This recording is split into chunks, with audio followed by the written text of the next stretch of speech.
ఎంతో రుచికరమైన తలకాయ కూర ఎలా చేసుకోవాలో చూసేద్దామా?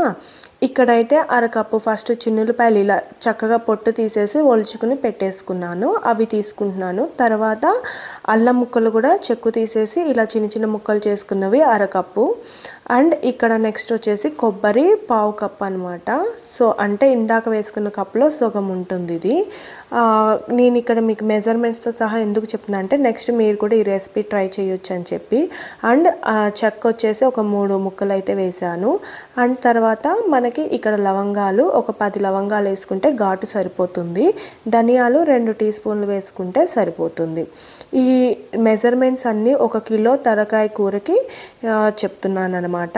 సో ఇవన్నీ కలిపేసి మనం మంచిగా మిక్సీ అనేది పట్టేసుకోవాలి. ఇక్కడ ఈ పేస్ట్ ఎంత మెత్తగా ఉంటే మన కూర అనేది అంత రుచిగా ఉంటుందన్నమాట. సో కంపల్సరీగా ఇది మెత్తగా వేసుకునేలాగా చూసుకోండి. ఇక్కడ వచ్చేసి ఒక తలకాయ ఇది దగ్గర 1 కిలో అయితే పడిందనమాట. దీన్ని చక్కగా నేను కడిగేసేసి ఉప్పు కూడా లైట్గా వేసి కడిగేసి పక్కన పెట్టుకున్నాను. తలకాయ కూర కంపల్సరీగా మనం కుక్కర్లోనే చేసుకోవాలన్నమాట. సో అరకప్పు నూనె అయితే సరిపోతుంది. ఏదైతే మన అల్లం వెల్లుల్లి పేస్ట్ తీసుకున్నామో అదే కప్పుతోనే నేను మెజర్మెంట్స్ అనేది చూపించాను. ఇప్పుడు దీంట్లోకి మనం 2 పెద్ద ఉల్లిపాయలు అనమాట ఇలా సన్నగా పొడుగ్గా కట్ చేసుకుని వాటిని వేసేయాలి. పచ్చిమిరపకాయలు ఇక్కడ 3 నుంచి 4 తీసుకోవచ్చు.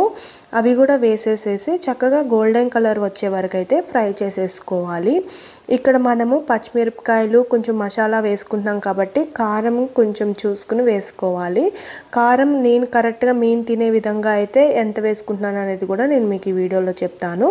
ఇప్పుడు పచ్చిమిరపకాయలు ఉల్లిపాయలు వేగిపోయిన తర్వాత మనం తలకాయ కూర వేసేసేసి పసుపు వేసి ఒక 2 నిమిషాలు కలపాలి. కలిపిన తర్వాత ఉప్పు అనమాట.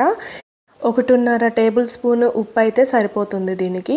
మీరు ఒకవేళ రైస్లో ఉప్పు వేసుకుంటే కనుక ఇంకొంచెం తగ్గించుకోవాలి. మేము రైస్లో ఉప్పు వేసుకోము, అందుకని ఇంత ఉప్పు అయితే మేము యాడ్ చేసేసాను. అండ్ ఇవన్నీ బాగా కలిపేసి మనం మూత పెట్టి ఒక 5 నుంచి 10 నిమిషాల వరకు చక్కగా ఇలా బయటికి నీరు వచ్చే వరకు బాయిల్ చేసుకుంటే సరిపోతుంది.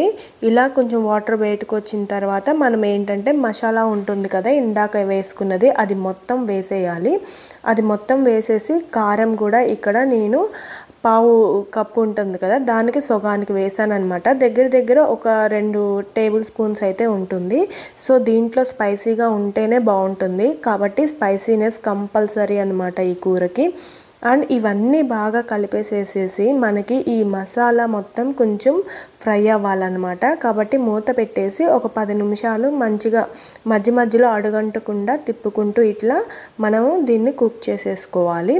సో ఇలా మొత్తం డ్రై అయిపోతుంది అన్నప్పుడు ఇక్కడ వచ్చేసి నేను 3 కప్స్ వాటర్ అయితే యాడ్ చేస్తున్నాను అనమాట. ఇది వచ్చేసి 240 ml కప్స్ అనమాట.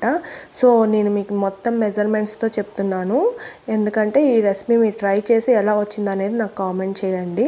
3 కప్స్ ఇలా వాటర్ పోసేసి మనం ఏంటంటే కుక్కర్ పెట్టేసేయాలి. ఇక్కడ విజిల్స్ వచ్చి దగ్గర 5 to 6 విజిల్స్ అయితే కంపల్సరీ. అది కూడా హైగా ఫ్లేమ్ అనేది పెట్టుకోవాలి. మీడియం ఫ్లేమ్ పెట్టుకునే వాళ్ళైతే 3 విజిల్స్ సరిపోతుంది. అండ్ ఒకసారి చెక్ చేసుకుని ఒకవేళ కావాలనుకుంటే మళ్ళీ ఒక విజిల్ ఎక్స్ట్రా పెట్టుకోవచ్చు.